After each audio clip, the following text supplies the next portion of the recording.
What's up, guys and gals? Chris, the Bonafide Hustler, coming to you live from the inside of my office. And we got some cool things that I found from garage sales this morning. And so I thought it would be cool just to open up a stream and show y'all what I found. So hopefully this is all going okay. I'm going to check to see if I'm live on Instagram as well. Should be streaming on 3 different channels right now. And yeah, we should be good. So if you're watching me from YouTube, you can comment and I'll see that it came from YouTube. If you're following me from Facebook, you can also, you know, be there on Facebook and you can comment as well as Instagram. So if you're watching this show, I'm going to show you the finds today that I found from garage sales this morning. So we got started this morning at around let's think here. We left the house at like 7:30 or so. And it was, just an average kind of morning here in Austin, Texas. We had about 6 garage sales lined up to see this morning. And so I figured it was going to be kind of an okay day. I didn't really think too much of it. Now I have some cool things that I want to show y'all, and I'm gonna give it some time so some people can actually come in. If you have something to say, then put it in the chat. Let me put a chat right now. I'm gonna put something that says "What's up?" And if you're watching this live, you'll be able to actually interact with me as well. So I'm gonna put "What's up?" right here. What's up, Kevin Hawthorne? It's good to see you from Lakeland, Florida. Really good to see you tuning in from YouTube. And the cool thing about this is I can actually put up these comments right here. So yeah, good evening from Lakeland, Florida. If you want to get a shout out, I mean, just type a comment. We have some people coming in, and I'm going to show you some of the cool things. We got Donnie DiCaprio. If I'm not first, I'm not last. But when Chris live streams, I click really fast. That's cool. It was starting to sound a little bit like a Fast and the Furious quote. But there is a quote in the first movie that kind of sounds like that, Donnie DiCaprio. And if somebody is a nerd about Fast and the Furious, I swear there's a quote kind of like this comment right here that I'm showing on the screen. If I'm not first, I'm not last. But when Chris live streams, I click really fast. At least the first half of it. So yeah. Oh, if you're ever wondering, like, that's a pretty snazzy shirt. Where'd you get that? I got it from a garage sale for $1 about 2, maybe 3 weeks ago. I like it. It has one of these weird, tiny little collars. I don't know what's going on, but I like it. I dig it. I'm gonna take it to the gym with me, and we're gonna get some workouts in with it and all that kind of stuff. But anyway, so we have Ross V in the house saying, "What's up, Strella?" That's right. Is this your first live? And where's E-Money? So E-Money is coming into town next week on Wednesday. Is this my first live? No, but this is my first proper live where I'm streaming to 3 different platforms. So if you're following me, tell me if you're watching this right now. Like, let me know where you're tuning in from. Are you tuning in from YouTube? You can comment. Okay. Same thing with Facebook and same thing with Instagram. So some of the finds that from this morning are sitting on this phone because they're kind of on the larger side, I guess. One of them for sure. There is an absolute home run that I cranked out this morning. It was one of the first garage sales that we saw. I mean, an absolute stellar home run. I'm going to show it to you. Now, I actually kind of forgot the name of this thing, but it is extremely old, and I would think it's pretty valuable. So you'll be seeing that here on this show as well. We have, oh man, look at this. Look at this far reach right here, okay? We have Kona, Hawaii tuning in. Is this the furthest person out there? Let's see. I live in Austin, Texas. So Kona, Hawaii, that's pretty far. That's at least 37 miles away.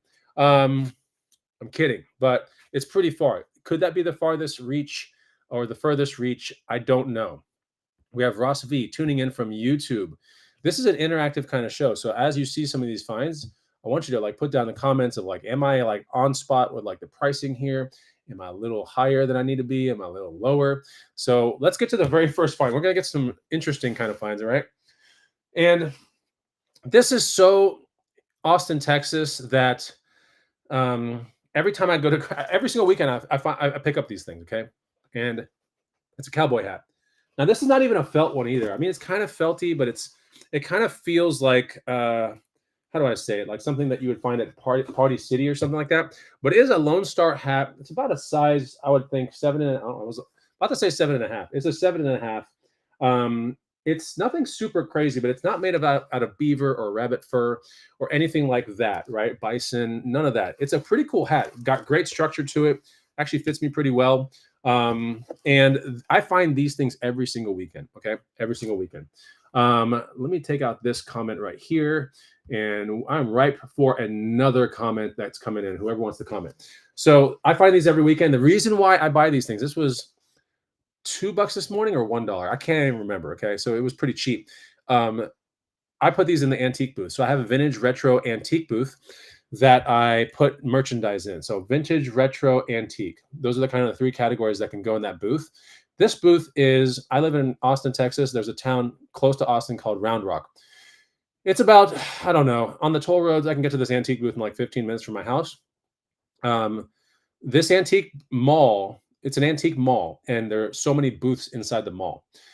And when you first walk into the mall to the right, there's a big checkout counter with registers and everything, and that's the part that has a lot of people manning it, right?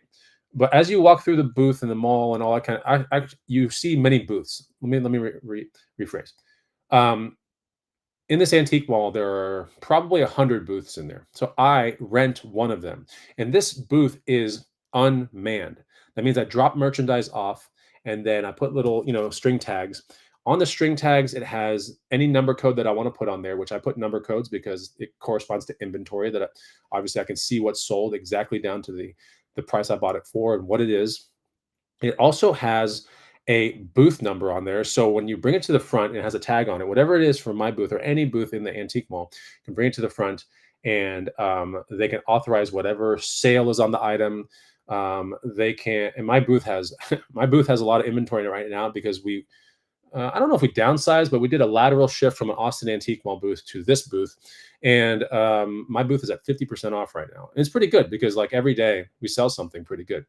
Yesterday, my girlfriend made $65 from the booth. Today I made 125. My girlfriend made 112 from the booth. So this right here goes into the booth, and we usually sell these things between about 30 to about $80, depending on what material the felt hats are usually made out of. Now, I don't think this one's felt or anything like that, but I'll put straw hats in there. I'll put all kinds of stuff. And this is made by Lone Star Hats, so it's not a Stetson, it's not a Resistol, which are the good brands. But this right here, I mean, I sold a hat today. I don't even know because I don't know which one it was, but I have to look in my inventory. But I sold a hat today, and it was $35 of my $125 that I made today, right? And then the other thing I sold today, what did I sell today? I sold a hat, and then what else did I sell? Let me pull it up on the sheet real quick. It's right here. I sold a quartz, a big quartz crystal that had like a color changing light inside of it. I'm into that crystal thing for like $20. I sold it for $95 or something like that. 95.27. Then I sold a hat for $33. So I'm right around, you do the math, whatever. And then my girlfriend today sold a brown purse, which she has her own booth codes and everything. So I don't know what that is, but she made $112.67 today from the booth, just from stickering something up that she probably found at a garage sale or the Goodwill bins. And she put it in the booth. I don't know how long ago, but I can tell just by the item code that it's not very long ago. So this thing sold pretty quick. My item number for the hat that I sold today was 4299, and I think I'm around the 4300s on my inventory right now. So when I put an item in, like this one right here might be 4337, for example, right? So the item code of 4299 means it was pretty recent, and that must mean a hat that I bought either last week's garage sales or the garage sales before last week. So I just put these hats in, and on average, on the low end, I'll probably make like 32, $33. And then on the high end, I've made up to about 80 on a hat sale. So that's cool. So that was at a garage sale right there. And then I don't even know should we show some bangers? Should we show the bangers right now? Let me know. Do we go for full banger out of the gates? I don't know if I want to do that yet. I got to tease you guys and gals. We have my favorite comment here. Cheddar weather. That's right, Rafa. It is cheddar weather 100%. That's a saying, like if you're tuning in from Instagram or Facebook and you don't know me that well, but you might have picked up my channel from like maybe a reel or something like that. I say that a lot because cheddar, like Jay-Z says, is money, right? And cheddar weather is like what I call Saturday mornings. It's just cheddar weather, man. There's a lot of, there's a lot of money to be made on a Saturday morning. So if you are sleeping in and you are a reseller, if you're sleeping in and you're not going to garage sales, you're missing out. If you are waking up and running in the morning with all your friends, you're missing out like hundreds of dollars for sure. If not thousand or so, so today is a prime example of how we probably could be cracking into $1,000 day just with, how long did we garage sale this morning for? We left the house at 7:37. We came back to the house at 11:37. 4 hours, some listing here and there. We cleaned up this one thing that I'll show you at the end of the show. And then this is basically it, like it's no more than maybe 5 hours of work.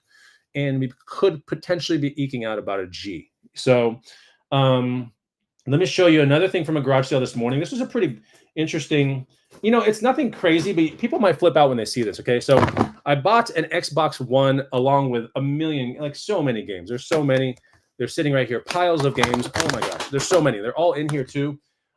We have everything from Need for Speed, Garden Warfare, a lot of filler games. All the Star Wars Battlefront ones are in here.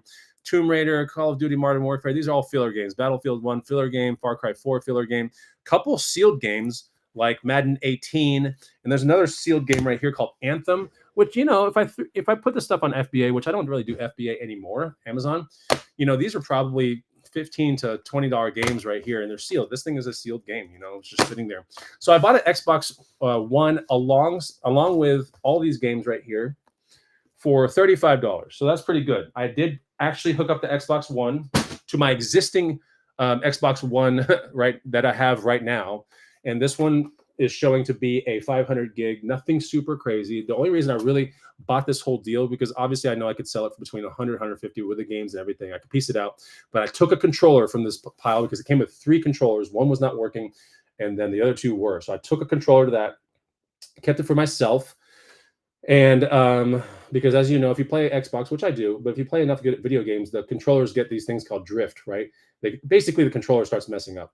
And that's just what happens. I'm not like a huge gamer or anything like that, but the controllers all get gummed up and drift occurs. So it means like a button sticks, or like your character, if you take your hands off the controller, the character might start moving on its own. It just means that the controller is kind of sticky in a certain spot.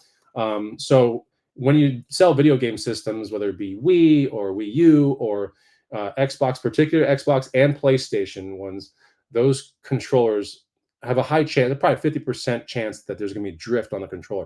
Meaning, like if you list it as tested or all that kind of stuff, you got to make sure you really test this stuff out. So this one hooked up just fine. I erased the other person that was on here.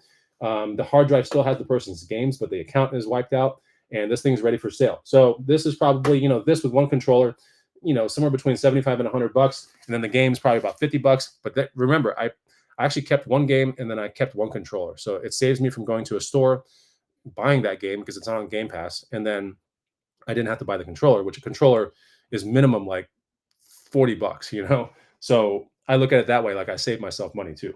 So yeah, there's the Xbox right there. Let me put this over here somewhere, and then we're going to go into some other finds that are pretty cool. So where are you guys tuning in from? Here we go. Here's a question right here. Brandon Phillip, do you make an income from YouTube, by the way? Just curious. The answer is yes, but it's not very much right now. It's been high before. And I do want to get the channel back up to where it was back in, like, I don't know, 2018, 2019 were like glory years, where my channel was doing very well. The highest I ever got my YouTube revenue on my channel was $1,400 a month, which isn't bad, but I wasn't doing any sensationalistic content or anything crazy like that. There was no viral videos. It was just a bunch of lives and garage sale videos and stuff like that, just normal stuff.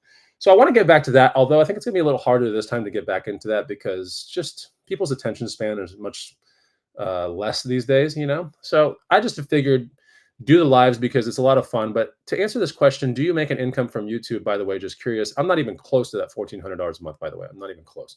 But do I make income from YouTube, by the way? Just curious. Yes, it's a little bit, right? But it's just like I make money from guides. I make money from, just other random things. So I think when I do my take home every single month, it's just, I don't know, it's a conglomeration of many different things. Some are bigger than others, obviously. But to answer your question, yeah, I do. Not a whole lot though. Here we go. This is, I've been a supporter since I was 20 from 2014. Thank you, Brandon Phillip. Awesome. Not bad. Yeah. I want to get it back up to like that $1,400 or, I really want to start getting into like the 4 to 8 grand category if I can. And that's something that some of my friends have experienced. I won't say who they are, but I know some people that have been making that kind of money. I know a tiny kid along with his father, for example, that was doing like a toy review channel, and leading up to the December months, he was into like the 8 and 15K a month, like because obviously toys and Christmas and all this stuff, toy review channel. We're making some substantial money. I mean, so they would put in all that money in a kid's like college fund. But I mean, God, you can go to any college when you have even 4 months, at like 8K or 15K. Think about it. So they were just crushing month over month over month. And but the kid outgrew the toy channel and does other things now. I think it might be a gamer channel now, honestly. The kid's doing a gamer channel, which is probably doing just fine. But yeah, you can make some significant income from YouTube. But I don't ever like to make YouTube like the only thing. Okay. Here's a question that I'm going to go to real quick. Do I buy storage units? No, I don't as of right now. I've thought about it, but it's not really my thing right now. It seems very time consuming, but I do have some homies that do it.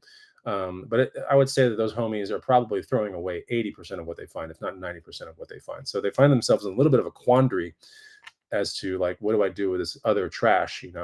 So just something. I don't do it right now, but I'm not opposed to it by any means. Morales, we have Rafa Morales, Team Bod Dam, Team Green Room 2. That's right, Team Bod Dam. That's my workout channel. Go check it out. Bod Dam, if you're interested in getting, if you're a male and you're interested in getting swole and like all the little hacks and like building muscle and like being, the best version of yourself, you gotta check out the workout channel. But we're not gonna talk about workouts here today, but yeah, there is another channel too. Here we go. Okay. And here's another kind of question. I respect your effort you put into vlogs despite not getting revenue. I was just in something last month, wish could, did not meet up. I don't know. If you guys are in Austin, Texas, I'm not sure what that comment is leading to, or Dallas, Texas. Yeah. So Austin is 3 hours south of Dallas, Texas. If any of y'all are in Austin, Texas, I mean, you could theoretically hit me up on Instagram. And if I have some spare time, I would at least go get a coffee with y'all or something like that. Just whoever comes through town. I do actually get recognized in public quite a bit, actually, especially at thrift stores, and definitely all the resellers in Austin know about my channel, and they say hi and we're super cool with each other. But I do, when I go thrifting every single week, I will get spotted at a thrift store for sure. Not to mention, like, wherever I go across the country, the channel has over 1,000 videos. Like, people are, oh my God, like, I watch your videos, you're like super cool. Like, can I take a selfie? It's always stuff like that. And I love meeting up with the people that have supported me, honestly. Let's look at some other finds. I think my girlfriend is not much into these. And these are, okay, so remember how we talked about those hats, right? And the hats doing really well at the antique booth. Well, my girlfriend's really, she's an esthetician and she does bartending twice a week. So she bartends 2 nights out of the week, and then she does esthetician stuff like 4 days a week, right? And then she's realized the power of a couple things, which is selling bikes. Today we sold a bike that we were into for $60 together, right? We both got it together, and we sold that this morning. It's going to be on another vlog coming up, but we sold that bike for $500. That was a Venmo, but she got half of that. You do the math. We took $60 and we converted it into $500 sale. That was today. So she made 220. I made 220. It's a lot of fun, but she's looking at these other streams of revenue and going like, I could really maximize my time, but I have to kind of like, and I've taught her a lot, right? And it's the art of just like doing smarter resale flips versus the time you put into it. That's one of the biggest things that I preach, because there's a lot of cool goals that I want to get in my life like done, but I really enjoy reselling a lot, right?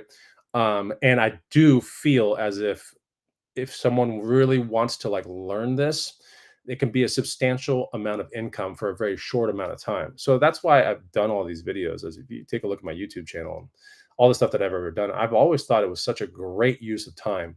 So naturally behind all that, being a content creator, I made guides, tons of YouTube videos, which required tons of editing, tons of just like cameras in the thrift stores, in the field, and the garage sales.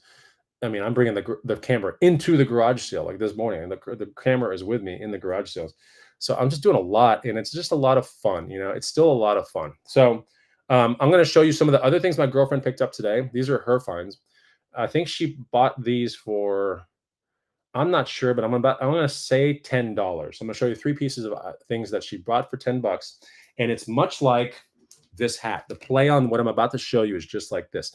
The things that I'm about to show you sell between 30 and $50 on average, okay, in the booth. So this is what she bought.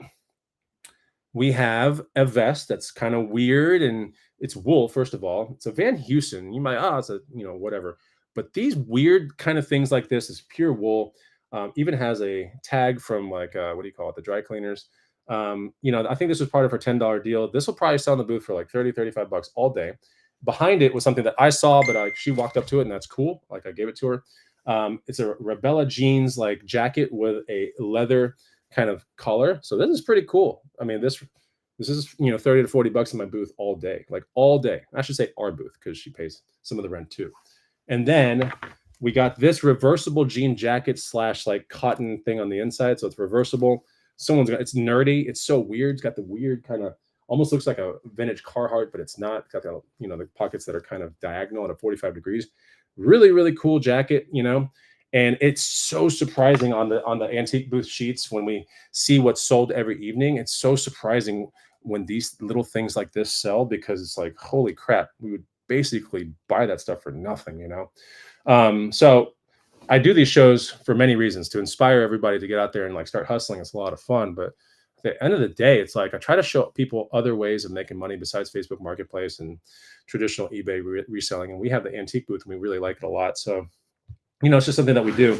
Now I'm looking at some really goofy things that was thrown into this deal. So there was a lady that was like, I found this at a garage sale. This is a Nixon watch right here. Nothing special, okay, but a competing watch like this in silver form, which is not that great. And this is a long tail item. I'm not going to pretend like this is going to sell tomorrow, but I asked the questions, which is like, what's the story on the watch? Does it still work? And then usually when I ask that question for a very particular reason, and that is because I want the person to get kind of unsure and go, does it, or did it work the last time? And it has a dead battery, cool. And then at that point, they've devalued it in their head a little bit. And so I get a much better deal. Instead of just going up to the garage, you're like, oh my God, a Nixon watch. Like, oh, how much? Please, please, please. And she'll gonna be like 10 bucks, 20 bucks. But this is a Nixon. It's called the Point 2. It's an Arrow watch. And this watch right here, long tail, is going to probably sell between about 40 and maybe like 60, 65 bucks. So not bad. And the fact that she said like it just needs a new battery is good enough for me to pull the trigger on this, right? But along with that, goofiest deal ever. Because when I go to garage sales, I look for things that I need to use in my everyday life, okay? And that's just something that I think everyone does when you're a seasoned garage sale pro like myself and a lot of people that I know. You start buying things that you're going to buy regardless, like car wash stuff, things for your house, shelves, everything. I mean, everything you can imagine, dishes, anything, sunglasses. You start buying it from garage sales. And by the way, a comment just came in before I show you this goofy stuff. Comment just came in that, or a couple comments. Let me just highlight these because I love when people give me a comment. So, anyone flip Specialized or Bob Revolution strollers? Yes, I was actually in front of a Bob Revolution the other day. It was priced at 80 bucks. I didn't pull the trigger on it because the Bob Revolution, unless it's in the past 2 or 3 years, it's kind of hard to get to that $200 mark, which back in the day, since it was like the best stroller ever, it was easy to get there. But now it's a little bit harder because everyone's like selling them between 1 and 200 bucks now. So when you see one for 80 bucks, it's kind of like, I don't know. I'd much rather go to a garage sale, see one for 10 bucks and then sell it for 100. So I used to flip a lot of Bob Revolution strollers. And the other part of this question from Donnie DiCaprio is, anyone flip Specialized? It's my favorite brand to ride, first of all. Okay. So I own 2 or 3 or 4 Specialized bikes. It's my favorite brand to resell alongside with Trek, but it's also my favorite brand to ride as well. So here's Rhythm J saying, I've flipped a Specialized bike a while back for 400 that I bought for 100. All thanks to Bonafide Hustler. Who is the Bonafide Hustler? That guy must know his stuff about bikes.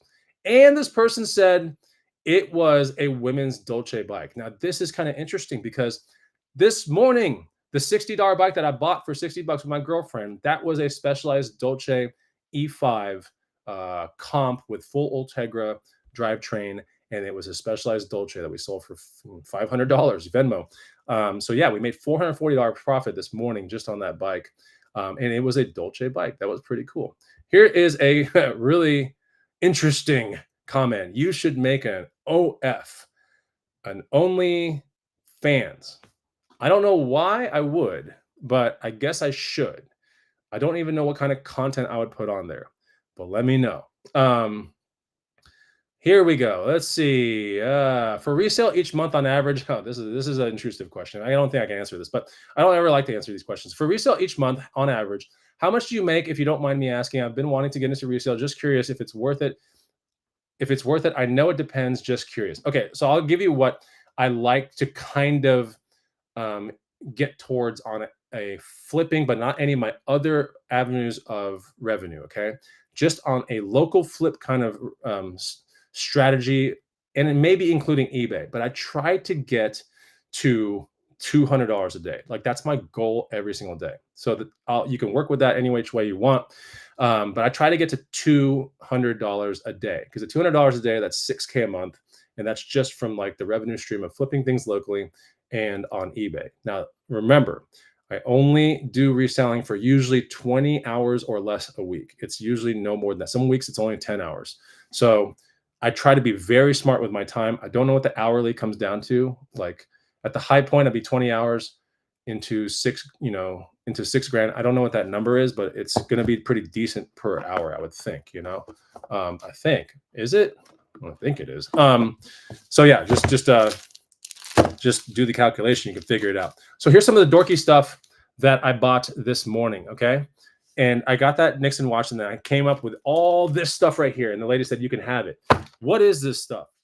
It's soap. Okay. And I always buy soap that is pretty pure, and it has like pretty pure, ingredients. And this is like, verbena and lemon. Like there's not much stuff in here, shea butter and all that kind of stuff. We got lavender soap right here. It's a lot of soap, and soap, can get kind of expensive when you're trying to buy pure soap. We got all this lavender soap right here. We got some glacial water, like scented bar soap for men. And it's got a very interesting kind of blend. It's very, very, very pretty decent stuff. It's nothing that, if it's something dries out my skin, it was free. So I got all this soap for free, and it's all brand new. It's not used soap. If it was used, I would pay a lot for it. I'm just kidding. No, I wouldn't. I wouldn't even touch it. So here's a question right here saying, where do you see yourself reselling? Or where do you see reselling in the next 5 years? Not me. Where do I see reselling in the next 5 years? Like the whole genre of reselling, I think it's going to be very, very, very, very, very mainstream. Only because as the economy tightens, and might do better, might not. But I think generally when people go through a large awakening, and I think we're in an awakening right now, and plus I think AI is going to speed up this awakening, by the way. And that awakening is, I think AI is going to start taking down the physical, like man or woman workforce, and whittle that down by like 50% right there in 5 years. So we're talking like self-driving trucks. There's going to be all sorts of stuff that's going to be AI outsourced, to where I think people that have, little marketing jobs here or HR jobs there are going to be just out of business, or those jobs are going to be heavily, heavily competitive. And the ones that actually require a human being there are going to be just like the best of the best people are going to get it. So where do I see reselling in the next 5 years? I see it being extremely mainstream, considering you can do this without a boss at your own time. The hungrier you get, the more you make. And I said it on the last live show, but if you're a mother and you have a child, you can do this no problem in a stroller. You can go thrifting and you can go to the bins. I've seen people with kids there. And I say that specifically because mothers with kids, like, it's kind of hard to find a job. Like, you can't wait tables. You can't be a bartender. You can't do some of the other stuff because you have to take care of the child. I get it, and same thing I said also, like, for people that are just wanting more freedom, or, people that just, they might have some illnesses, but they can work X amount of hours a day, maybe 4 hours a day, or they have CFS, like chronic fatigue syndrome, or some ailments. I think reselling is a perfect way to make money. I mean, I really do. So I see it being very mainstream in 5 years, due to social media, due to AI, and due to the fact that, people are going to start picking up, like, oh, like, I don't have to sit there and donate plasma or take surveys or do any of this, baked goods on the corner of a street somewhere. They're going to be like, I can make money doing this. So again, another reason why I want to get my channel back where it needs to be, because I think it's going to be a huge opportunity. Okay. Here we go. Michael Barrett. I remember asking a question on YouTube 6 years ago about a bike I bought, and you actually answered the question. I still appreciate that. Of course. I go by the notion of, like, until I get like massively, massively popular, And, pretty popular channel, but massively, massively popular. I can't even keep up with like half the comments that come up on Facebook because it seems like the reels I make do very well over there, but I can't get back to those comments. And plus, one of the things I've realized is the comments I usually get back to are the ones mostly on YouTube because those are the most sincere, those are the best, those are the smartest people, those are the people that are watching long form content. These are the best of the best. These are people that want to do better and they're watching my channel. And I feel like as long as I can handle the workload of like responding to comments, then it's a good use of my time because I also want to build like a good cheddar posse of people that I trust, I love, that they've supported me. So it's like I got to give back, and I've always tried to so much.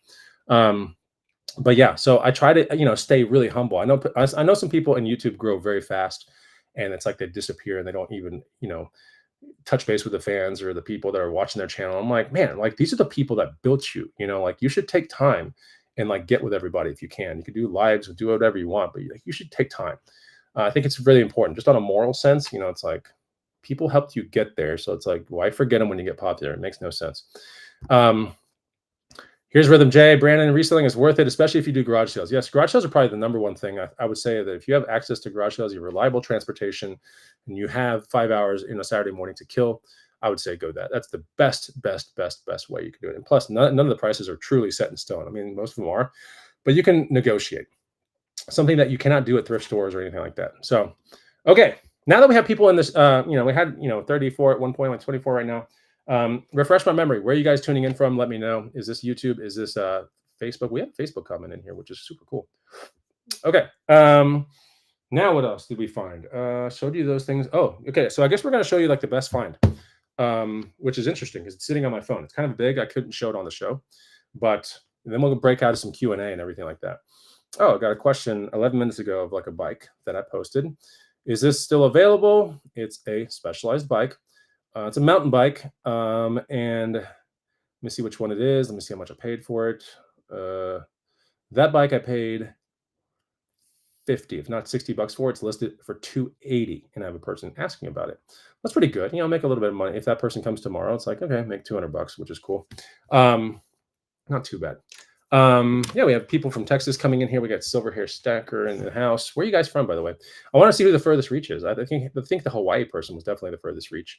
We have Texas, which sounds kind of close to me. I mean, I'm in Austin, Texas, so this person's in Texas. It's probably pretty close, I would say.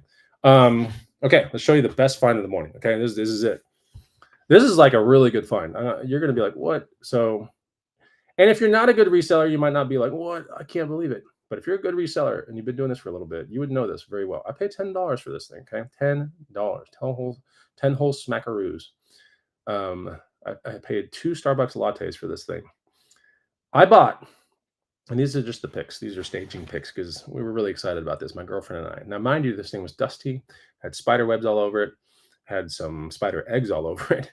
The glass was completely opaque. It was all messed up. This is the coolest find ever. $10 this morning. It's sitting right there. You see that? That table, that end table right there. So I can't remember the name, but we did the Google search and everything like that. Obviously, it's an MCM/contemporary kind of table. And it's really neat because the legs are just like, it's super cool. So these are very hard to find. I forget the name, and you know what? I can run it through Google right now. Let me see how to do that. But if someone knows the name, it's a very particular kind of name. And a pair of these tables typically can sell between about 1,500 and 2K a pair. I have only one of them. So yeah, I want to see if I can run this picture real quick through it, and it'll tell me exactly what it is. It's so cool. And it was $10 this morning. And then I asked the person, like, oh, this table's so cool. And the person goes, that was my grandma's table. When I hear that, I am so excited because I know it's not a repro or anything like that. This is a Pearsall Adrian mid-century modern table. It's a side table. And it's too bad it's not this one, because if it was this one, my God, I would be so happy. And I would have bought it in a heartbeat, okay, if it was this one. This is the one I really want to find. I've never found one of those in my whole life. These are so incredibly cool. But, the actual end tables to this that complement that. And by the way, that one right there is a Adrian Pearsall for Craft Associates mid-century walnut jacks coffee table. So it's walnut wood, whatever. This thing, remember, it's old. This is not like repro crap. $3,500, okay? You can see it right there. All right. So that's $3,500. I'm not saying that's what I'm going to make, but if we go to any one of the ones that have this Pearsall table, the lowest one that I see right now on eBay shopping or just shopping in general, just based upon the actual picture, right? I mean, here's the lowest one that I found, and I don't know if anything's wrong with it. $425 right there, right? But then we go down like one thumb scroll, and it's like just for one of them or maybe two of them, there are a lot. There's some pretty good amounts right here. This is pretty cool. So this is called an Adrian Pearsall walnut. It's called like a glass jack side table. Very, very, I mean, very cool. The one that I have is pretty much this, and it has the stock glass, which is not a repro glass. It's very heavy, beveled in a way. So I think we're probably looking closer to this price right here, is what I'm thinking. Okay.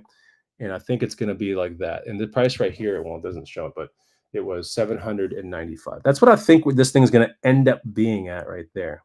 See that one right there? So that's what we found this morning. That was the best find of the morning. And had I not gone to that garage sale, I would have never found it. But honestly, it was an actual garage sale that I had a sneaking suspicion it was going to be a good one. I really thought it was going to be a good garage sale. So I developed hunches. You've been doing this for over 2 decades, like myself. You get hunches, right? And I knew that this garage sale was going to be the best one of the morning, and that's the reason why I made sure that no matter what, we were early birding it to some extent, things like that. But this table is so cool. I showed it to my dad. My dad was like, "That's incredible," and he's like a huge MCM aficionado. I mean, these are just the pictures that I shot. Tried to stage it kind of good. Luckily, my floors are kind of good in my house, so they kind of complement it a little bit. And I mean, it's called a jacks. I mean, we can see why it's called jacks because it actually looks like the game of jacks. But it's a really pretty table. Once the books were pulled off the top, I mean, it looks like this. Absolutely banger find right there. $10 at a garage sale. I'll take 500 or something like that, but it's still a great, great return. I know I might shoot for a G. We'll see. I don't know. It just depends on how patient I am. Let's see here. So yeah, that's called someone's asking, is it a Haywood? No, it was an Adrian Pearsall for Craft Associates table. So actually pretty cool. I like that. I like Lane when it comes to MCM kind of stuff. I love that kind of stuff, but Lane's probably the one I've found the most, to be honest with you. And that one, the MCM stuff that's Lane oriented sells so quick. It's like one day. So here we go. Here's a question right here. Are you still friends with the college picker? I miss the green room hangouts. I know. Maybe we can get these things back. We don't know yet, but maybe we can. Am I still friends with him? Yeah. I mean, I could text him, call him whenever I need, and he'll answer the phone. Okay, so yeah. Oh, this is someone that's actually responding to actual Brandon. So Brandon's like a maybe reseller. He's thinking about doing reselling. Um, but I think reselling comes down to a couple things, right? Obviously, it comes to how much you know up here. And then it comes down to like negotiation, execution, because half the battle is finding the item. The other half the battle is to make sure that you bring the item to market in the most accurate form possible so you don't get a return. So that's the art of reselling right there. Being able to know enough up here to, having thousands of items in your memory of like, all right, this is what I'm looking for. And then you have to have a good knowledge base of like thrift stores, the timing, like when they put out the best stuff, garage sales, the timing, when to find the best garage sales, pretty obvious. It's Saturday or Sunday morning. You could do estate sales if it's raining or super cold outside, those things, but those are higher priced. And then if you do the estate sale thing, that route, your best bet is to actually meet the person that owns the estate sale company or meet the staff. So that way you can get better deals here and there. But that takes a lot of time. But yeah, if you're going to be a reseller, you're probably implying that you're going to be looking at garage sales and thrift stores at a very bare minimum. And those alone, if you're, pretty smart and you have a good working brain, you can make, I think on the low end, $500 on the high end, just beginner, you could probably make $1,000 a week. So just something to consider. And that's if you spend a lot of time. Now, as you get smarter over time, you spend less time and you find the same amount of profit, if not more. But like I said earlier, I'm not trying to do this all the time. I'm trying to do this the least amount of time and get the most out of it, So, okay, some people are tuning in. Let's see where we're tuning in from. We got 30 people in here. We got Dallas, Ohio, New Jersey, Seattle, South Louisiana. Looks like Hawaii is the one that beat everybody. I hate to say it. We had a person from Hawaii in here earlier. That's a pretty big reach. Unless someone from the UK pops in or something like that, I think that's what we got as the furthest reach today. Now, if you're further than Hawaii from Austin, Texas, you better let me know because I want to shout you out. All right, let's go into the part of the show that is Q&A, right? And then as I wait for the questions to come in, as long as they're like deeply crazy personal questions, I'm going to answer most of them. I'll show you the bike that I sold this morning. So while I wait for those things to roll in, I'll show you the bike that sold this morning, and this is it right here. This is the Specialized Dolce E5 aluminum frame with full Ultegra drivetrain. It's a Dolce comp. Let me see if I can get it. It had a carbon fork too, so there's a carbon fork right there. It's an old style Dolce. It's not like anything super current by any means, but a Dolce is like Specialized makes the Dolce for women, right? It's a women specific sized frame, right? So this is a Dolce Comp Specialized E5 SLX. You can see Dolce on top, and there you go. So that's the bike that sold this morning. I mean, it's about a good amount of money. Yeah, pretty cool. And then a bike that I'm going to probably sell, not sell or list later on. It'll be something like this. This is something I got to list tonight. It's going to take me 3 minutes, but this is something I picked up for $30 the other day. I think it was $30. Might even be $20. But this is a Live A-Lite 3. Nothing super special, but it's a step through frame. So a lot of ladies like that. And this one I'm going to list for 280-300 right here. So pretty cool, you know. Someone talks me down to 250, it's all good. I'll still make my $200, you know. So yeah, what else we got here? We got some comments coming in. Thomas Gensinger, good to see you again. Bodacious, good to see you. Wisconsin, it's pretty far. Love it. Linda, we have a Linda comment right here.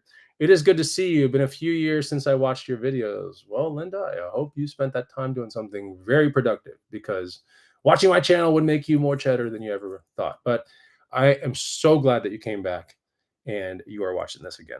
So welcome back to Linda. And let's get some questions. If you have a question, let me know. And if you want to ask questions about other things that are maybe not resale related, because a lot of people like to talk about mindset stuff too. And if you are down for like a mindset show, you know, basically like unlocking like your best potential and all that kind of stuff, we can make one of those shows live. You just let me know like a good time. And if you're even like, hey, after this show, like do one, maybe I'll do one for 30 minutes.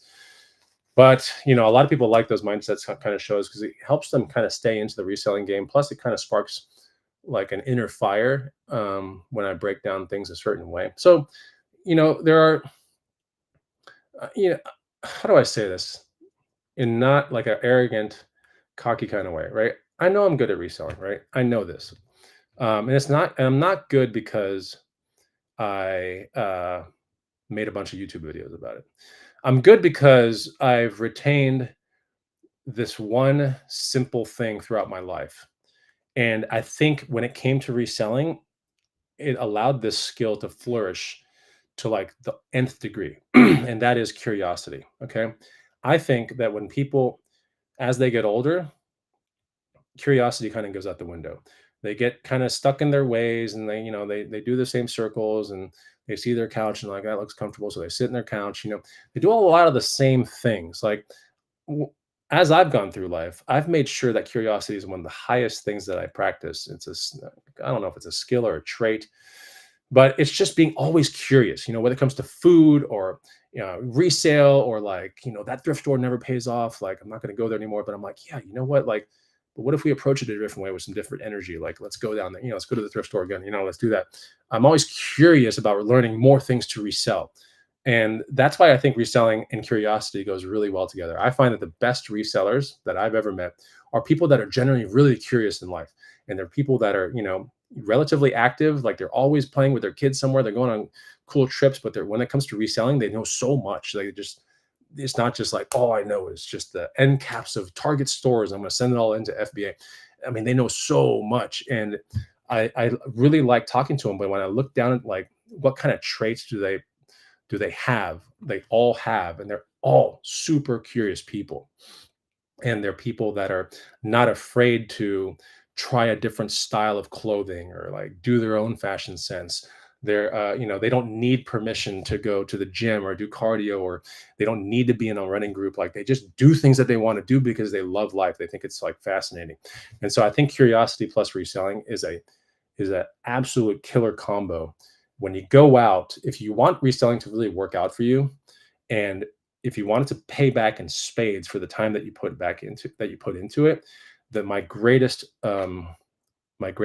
advice would be really curious on what sells and like get nerdy about it. Start looking through eBay listings and watch YouTube videos and like just get yourself pumped up so that way when a Saturday morning comes around, you're just like charged up with like I can't contain this like excitement.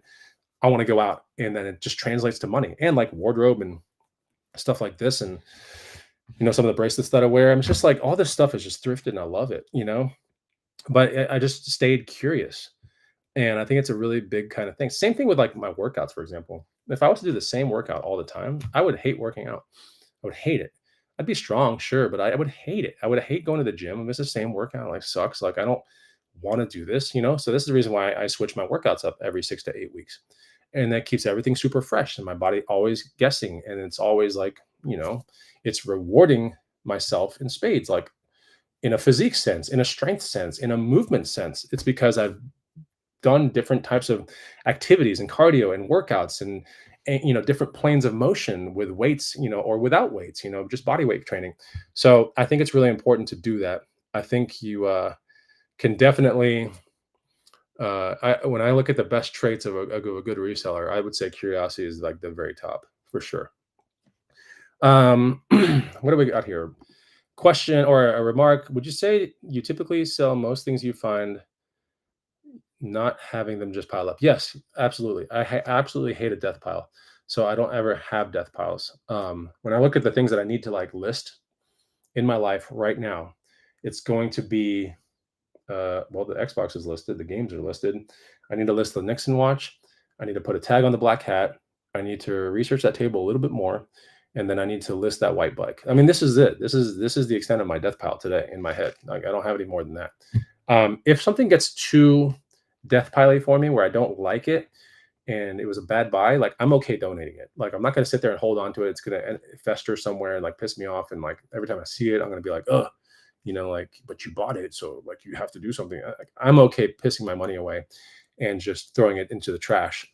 If it's, and I make sure to throw it in the trash or donate it because it teaches me something. It's discipline and it's punishment.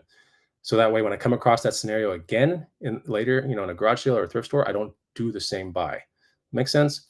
So this is the reason why you want to not have death piles. But if you have a death pile, consider donating it. I'm not even kidding because you're probably not going to get around to it. And consider donating it as punishment.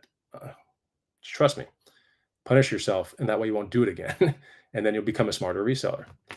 That's what you got to do. Tell me I'm wrong, but that's the truth. That's the truth. Here's Megalodon, one of my homies. Why don't you throw a few chickens in your backyard rather than paying $10 for a dozen eggs, Chris? That's a good point, but I also don't want to mess around with chickens and I don't want them making noises. And I'm not sure I can have chickens in Williamson County. Don't want to find out with my HOA that I can't have chickens. But anyway, I'm okay with buying $10 eggs. I don't have to mess with the upkeep. They're also going to peck my grass to death.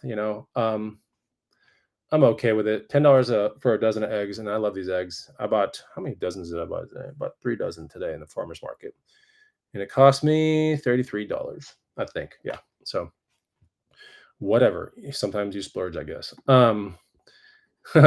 And here we go. Duck eggs are actually much healthier than chicken eggs, and much larger. I will keep that in mind. Maybe I'll have some of those. Here we go. Thomas, this is the perfect thing. Listening to you educate while putting inventory in the books. That's right. You have to understand that my chances of having a death pile are much higher than most because I am a creator. So like when I get items, like I'm thinking, okay, like how many times can I cover this item on a show or live show plus a vlog? And then it's like, then I got to get this crap out of here. Like I don't want to see it. It starts like messing with my brain. A lot of times my punishment, right? If I have things that need to be boxed up or they've already made it to a show, maybe to a live show, they're on a vlog somewhere, then they go to my garage and I put them in my gym floor, smack in the middle, because I like working out, and I like my gym. But if there's crap on the floors, it makes me mad. And so I make sure that if there's anything that needs to be done, I don't have a death pile per se. I have a death boxing pile that I need to get to. That's probably 10 items deep. And yeah, it gets me a little annoyed, but I make sure to put it in the middle of the gym, somewhere completely annoying to where, I have to box it up. I might spend an hour tonight just boxing stuff up too after the show, to be honest with you. I want to get my gym back to normal. Here's actual not question, but here's a remark. I think most resellers have a death pile. Fair enough. What's this one saying? Okay, Orale Bonafide. I can't wait to go to Austin this year. I've been coming since 2014 to source and have fun on 6th Street. Cool. Any sourcing spots you recommend and maybe a nice hangout spot at night? Absolutely. I need you to DM me so we don't put this into the chat feed, but like I have tons of things that I can help you out with. And tons of great places that you can go to like thrift and stuff like that. DM me on Instagram. That was from Nope Problem right here. All right. So if you DM me on Instagram, say, "Oh, I found you from the show," then I'll help you out with a little bit. It's always easy to buy, harder to list. Depends. If you're buying high energy items, I disagree with this statement a little bit. If you buy high energy items, you're like pumped up to like list them. Does that make sense? Because you're like, I'm about to churn and burn this money real fast. So I say buy high energy items, you won't have this problem. It would be easy to buy high energy items. It should be easy to list high energy items because you cannot wait to like turn your money and repeat the process over and over. Now, if you're buying crappy items that have low energy, like you don't have much attachment, you're just like, oh, but I know it can make me $20, here and there, and then you have like 100 of these things. Now you've just like swamped your next 2 weeks of your life, just to like get these 100 things boxed up, on eBay, or it's just super annoying. So it's always easy to buy, harder to list. But if you buy good items, it's easy to list, just so you know. Fun items.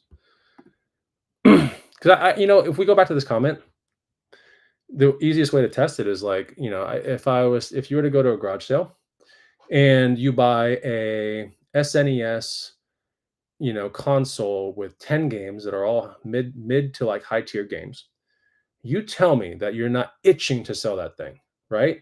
So it just shows that it's easy to buy that SNES, harder to list. No, because if you're like that SNES, oh my God, so powerful. I could sell the SNES alone. You get the SNES plus those games for, let's say, $30 or $20. You're itching to like sell these games as a lot on Facebook Marketplace or somewhere else.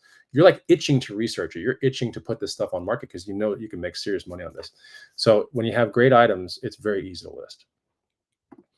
What else we got here? If you donate, make sure to get the tax receipt. That's true. If you donate to Savers, you can get a coupon as well. Here's a question. Have I ever tried drop shipping? I have not, but I know some people that have, but it seems to come and go. I've known some people that have had extremely large courses about drop shipping that did very well.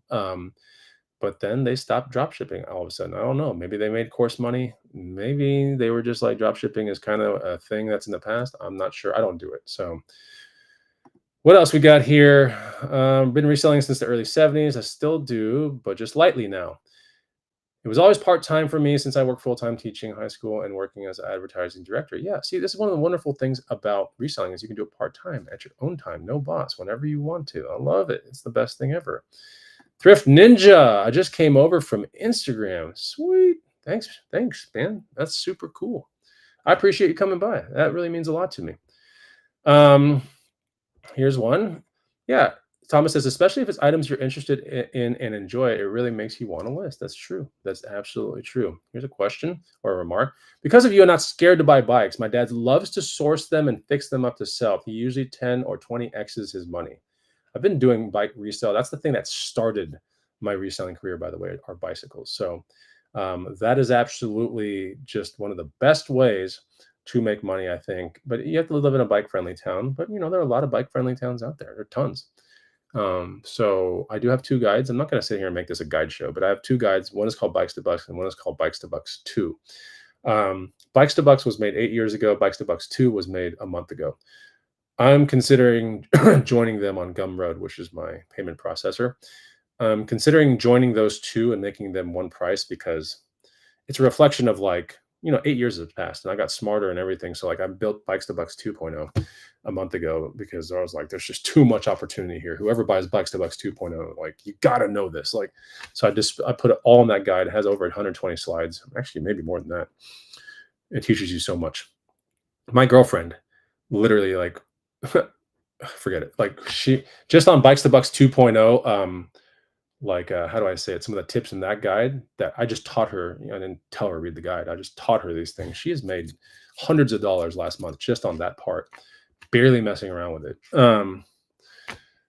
Okay, this is a good question. Rhythm J, out of curiosity, what's your minimum profit margin? I don't mess with profit margin. I mess with hourly time versus profit. So personally, this person's trying to make 50 net profit. Okay, I see what you're saying here. I try to make about 50 net in most of that kind of stuff. I take into account my time, gas, possible return. Yeah. So, but I don't really work with margins. I work with like how much did I spend per hour versus, based upon the hours in the week that I'm committing to this project. I have a beater car, so its depreciation is completely out of the question at this point. Um, Everything on that car is super easy to maintain. I mean, it's literally like 30 miles a gallon. Like it, these questions of like gas and upkeep and everything. It's a Toyota. It's the equivalent of a Toyota Yaris is what I drive when I go thrifting. And so that car is a Scion XA, and it is 170,000 miles on it, stick shift, 30 miles a gallon in fifth gear all day. It's very it's a minimal impact what that car, the upkeep of that car would have in the entire picture. So just so you know that's kind of like what goes on through my head. It's more like an hourly kind of thing. I look at like the hourly a week that I put towards the project versus what I make in a week, and I'm like, is it worth it? I want to be around 50 to 150 an hour, something like that. So that's where I look at it. Yeah, obviously with bikes, it's more like $100 an hour or more. But I don't. I do it based upon energy, and I don't try to ever get bad flips anymore. Yo, watching from Manteca, California. I always feel anxious and motivated after hearing anxious. What? I always feel anxious and motivated after hearing you. That first one I don't like, but the second one I love. Motivated, I love that. You're welcome. I'm hoping you're not anxious after this. Now you're on the big screen with a comment, but I hope you're not anxious, man. I don't want to make anyone feel anxious. My girlfriend's got anxiety, and it's kind of hard, and it sucks. I don't like it, and she doesn't like it, but it's just there. So if you feel anxious, hopefully you mean like anxious is to like go out the next day and buy some cool stuff. Like you're just like, oh, I can't wait. That would be the kind of anxious I like. Here's a question, and the answer is no. Are you full time with resale? No. 20 hours a week or less. What do we got here from Thrift Ninja? Y'all pay attention to what he says. Years ago, he threw out the brand Filson. Just a few days ago, I picked up a Filson rolling duffel for $5, dude. It's worth about 500 or 600. Bags to Bucks still paying off. That's right. That guide. Bags to Bucks is Bags to Bucks is my number one selling guide, followed by Shoes to Bucks, just so you know. Yeah. So bags are incredible things to resell. Incredible. There was a Filson rolling duffel here in Austin the other day for 200, I think. Made in USA. I was thinking about getting it, but I don't know why I didn't offer like $100 for it. Whatever. Maybe I'll do that after the show's done. But yeah. Oh, I think I also, because I realized it was probably going to have to be resold on Facebook, which is fine. It's a little slower for Filson rolling duffel. And then I looked at, this is a big duffel, right? And the dimensions of shipping it off, I'm like, all right, that's like 30 to 50 right there. Buy for 100, $50 in shipping, promoted listings fees and everything like that, an extra 30. I'd have to sell that thing to make it worth my time, right around 400 or so, 400 or north of 400. So maybe I'll mess with it. I'll take a look. Okay, what type of work did I do before reselling full time? So I'm not reselling full time right now. There were times in my life where I resold full time, and some of those times. And by the way, I need to end the Instagram show real quick. So I want to go to Instagram. Let me end that real quick. Give me 1 second, okay? So if you're watching me from Instagram, you're gonna have to find me on YouTube and Facebook. We're gonna be doing a lot more lives, but for the Instagram people, this show is gonna end right here at the hour mark. Give me 1 second. All right, so let me end the live video there. Got a lot of people that came in from Instagram. That's cool. So I ended the Instagram feed, which is cool. And here I am back here. What type of work did I do before reselling full time? All right, so let me take this back. I've been reselling full time a couple times in my life. And the last time I was reselling full time, that's a tough kind of question because you have to understand, like, I am a content creator too. But when I was doing it full time, it was right when I started my channel. I was a reseller full time for about 3 years. It was a transition between when I was a stock trader. Ah, damn. See, that's the problem. It's not full time, really. I don't know if I've ever really been truly full time, but there have been times in my life where I've made reselling like over 40 hours a week, and that was right around my transition from being a stock trader to like an insurance company owner, or maybe it was right after insurance company owner. Then I went full time for like 3 years or so, something like that. And what type of work did I do before reselling full time? So I learned reselling while I was working for Philip Morris USA as a territory consultant. That's where I learned reselling, the power of it. And then after that, I was stock trading for a while. After that, insurance person for a while. After that, I was more full time reselling. But the thing is, like, then I had the YouTube channel. You make the guides, you form the green room. So, like, am I really full time? That's the real question. Um, to answer your question, I don't know if I know that there have been times where I know that the longest stint I was ever really truly super close to being full time reseller was around 3 years, but that was back in about 2011 or so, something like that. Nothing relevant to this day, that's for sure.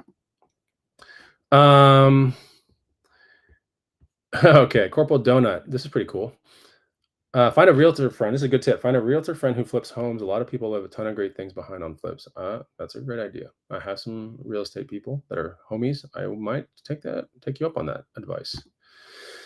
What else we got? I want to go hunting now, but I got to list what I have, is what I meant. Oh, okay. So yeah, you get anxiety because I'm basically saying, like, I mean, you don't have to list what you have. If you don't really like it and you have a death pile, like I said, punish yourself and donate it. I know it's people are gonna be like, that's such bad advice, blah blah blah. But how are you supposed to break the spell of being, picking up things that you shouldn't be picking up, hence the death pile? How are you supposed to break that without just putting your foot down and being like, no more? And the easiest way to say no more is simply like when you want to do a good diet cleanse or whatever, you open the fridge and you throw all the bad food away, right? It's the same exact concept.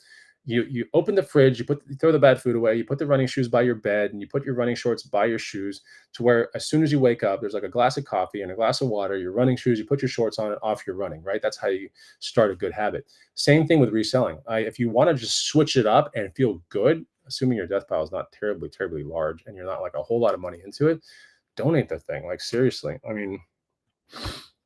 mean, I call it punishing yourself, but it's the best way out. That way you don't repeat it again. Um, what is this? Do you do other work besides resale then? Yes, I do. I have personal training kind of clients. I work for a company called Organic Muscle as well. I'm a sales director for them, sorta. So I do USA shipping for Organic Muscle. What else do I do? I'll do a lot of their print work, media, commercial stuff, ads. What else do I do? Gosh, there's other things. Oh yeah, I'm working on Radical Life too, which is another thing. That's like the culmination of like the fitness aspect. So there's another company that I'm involved in that is a little on the slower side taking off, but putting a lot more effort into it every single week. So there's one called the Radical Life. And we have Death Pile. Okay, so Thrift Ninja says death piles kill your mental health if not taken out. That's right. So not good.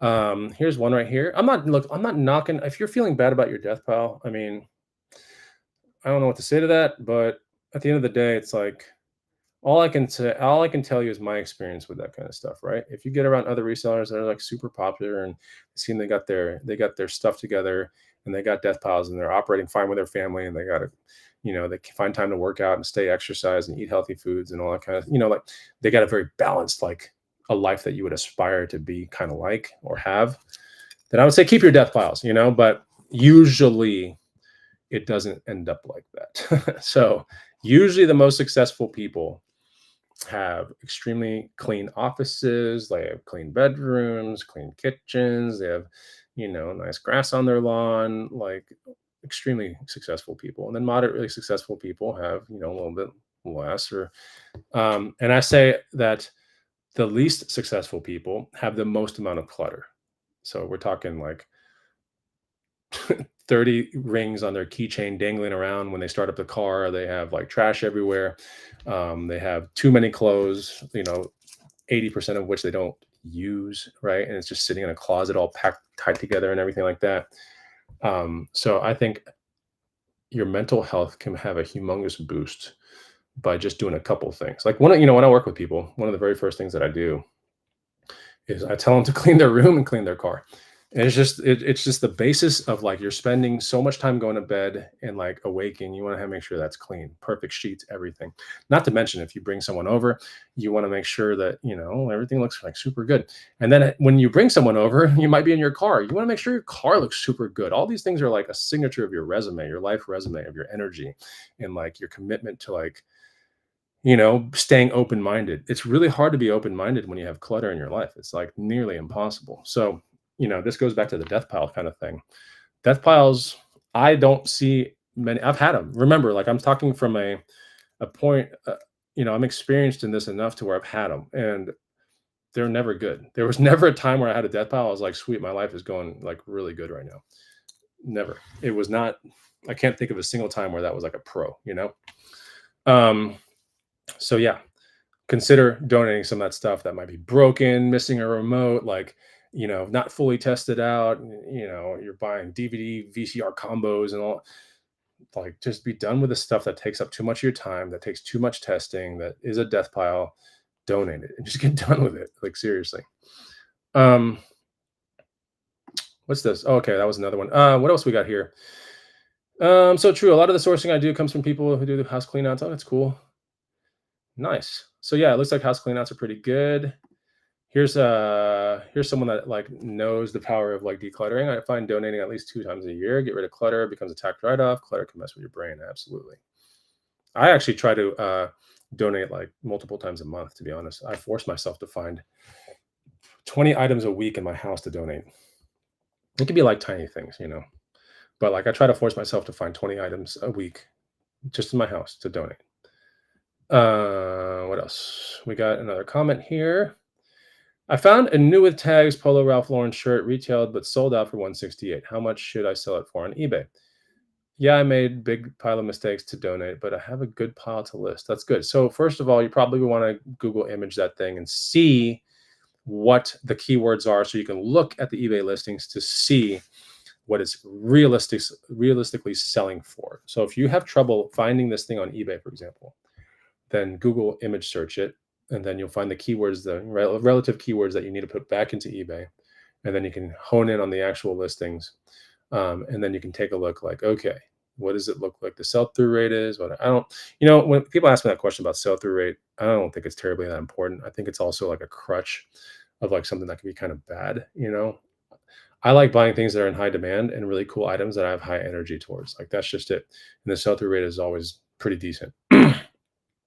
So to answer your question, I found a new tags Polo Ralph Lauren shirt retail that sold out for 168. I mean, retail, another way that a lot of companies get you is like, oh, MSRP and retail and like all this, and it's at the outlet store for 90% off, and it's still there, and no one's buying it. So retail, you can ask as much as you want. The real evidence of how much it can sell for will be the prospective buyer market that is executed right now on eBay in the past 90 days. Like that's your buyer base right there. And if you only see like 2 sold and then you see, 20 uplisted, then, unless you have a great size and it's brand new, which I think you do, then yeah. But if it's a Ralph Lauren shirt, I mean, I don't know. I mean, usually the jackets sell better, sweaters sell better.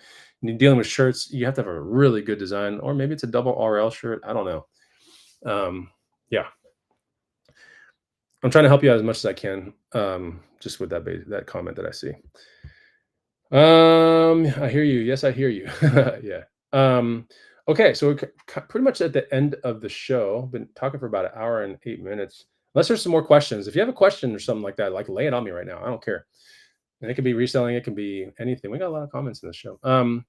But if you have a question before I get off air, let me know. I think that would be see if I can help a couple more people out. Brandon Phillip, stock trading. Do I still dabble in the stock market? Yes, I do. I usually do it mostly through Robinhood right now, and I have some stuff in Fidelity. TD Water, was it Waterhouse? I don't know. They send me slips, but yeah, Fidelity, and then there's one more. TD Ameripraise? I don't. It's some other thing. But that's more of like different things. um, Here's one. Your next live needs to have your brother walk through the door behind you while rocking outrageous sideburns. Man, those were the best days when we had those vlogs. Hundreds of comments on like his sideburns and everything. Crazy, crazy vlogs. If you know what I'm talking about, like this was like the heyday of my channel back in like 2016 to about 2019. Bro, my channel like just took off, and every vlog was like hundreds and hundreds and hundreds of comments, and it was just such a cool slapstick approach to garage sailing on Saturday morning. My brother E Money was always there, and we just whipped out the camera and we had fun, and we just none of that stuff was fabricated. We just had such a great time filming and editing and just like bringing it to the masses, and people loved it. It was so fun. So Thrift Ninja is actually talking about some specific parts of those vlogs. I know those were like the glory days. Sometimes you don't know how great the glory days are until you don't have them, but maybe we'll have him one next weekend because he's going to be in town, so it's going to be pretty awesome. Are you going to be doing the show always at the same time? No, I'm going to be doing them at random times, just so you know, because that's part of the experiment, right? I mean, how do you get a good YouTube channel without beta testing time slots and this and that? Do shows with guests do better than shows that are just show and tell? It's a lot of stuff that I have to do, but it's fun, right? And that's the reason why I got Restream right here, which is the software I'm using right now, and actually allows me to stream to 3 different places at once. So I don't have to sit here with 3 different cameras and 3 different cell phones. Just have one program with an easy button, hit it, and then there it goes. Here's one. Do I use any reliable garage sale apps? No, I use Craigslist right now, the map view, and that's the one I think most people use. Because right now it's like hard to like do the whole API with Craigslist. I know the leading one, which is Yard Sale Treasure Map, I want to say, or gsailor.com. All these people had to use the Craigslist like API thing, and then just like something got messed up with it. And so Yard Sale Treasure Map was really good back in 2016, 2017. But now it's like I just go raw, and I go with Craigslist, which is the OG way of like making a garage sale list. And you can do map view. So you go to Craigslist on your phone. I have a certain, I think it's the Craigslist app. Hit garage sales, select the day, select your radius, and then you just pinch zoom and you'll see your garage sales. And it has to be map view, by the way. Okay, let me see here. What do we got here? I don't know what that one's saying. That's when I watched you and your brother. Yeah, that was the best times. Here we go. I was going to ask you, what do I recommend? Robinhood is good. Yeah, I mean, a lot of my friends use Robinhood and Coinbase, but yeah, Robinhood mostly. Here we go. GCL or Yard Sale Treasure Map Corporal. Yeah, it still doesn't pick up all the stuff. I mean, it's anyway, but yeah, that's my experience with it. There was a time where it picked up everything. Here's another comment. Thanks, man. Yeah, I miss E-Money on the show. You both remind me of people I know. That's good. Here's another comment right here. So since you were actually in the stock market, is Robinhood legit? I mean, I think Robinhood is legit. Remember, okay, so I went from like day trading and swing trading with like, all the craziest software like ever, and like bots and like ticker things and everything, like programmable, not bots, but how do I say it? I had programmable tickers, right? I had like a ticker software. I had, what was I using? God, I was using so much stuff back in the day, but I was day trading, which is like really hard to do. And then I was swing trading on top of that, which is a little easier to do. And now I do a little bit more like long-term slash swing. Well, it's mostly long-term. So this is why I like Robinhood. It can be run off the phone and everything like that, which is cool.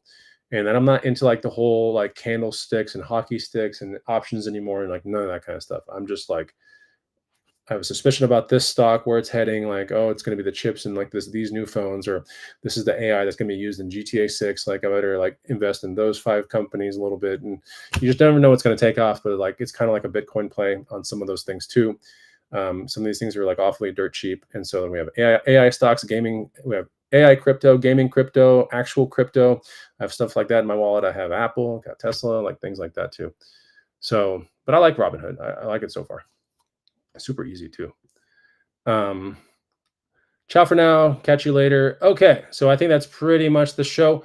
And like I said, I think we might do like a mindset show or something like that, something health related on one of the shows too. And then we're going to be doing some live eBay stuff too, which will be cool, like eBay research shows to kind of, basically at the end of the day, it's like I want to make some cool long form content. I want to teach you guys like what goes on through my mind and like some of the cool curiosity things that I look for on eBay, and then bring you into all the finds, obviously, and show and tell and everything. Yeah, at the end of the day, it's like I want to. My greatest gift to anyone out there that's watching is like how to get better at reselling would be the greatest gift. Like getting better and better with less time. Like that's the most important thing. Now, if you want to go ahead and do, 80 hours a week reselling based upon the principles that I teach you, I think you can make an absolute killing amount of money.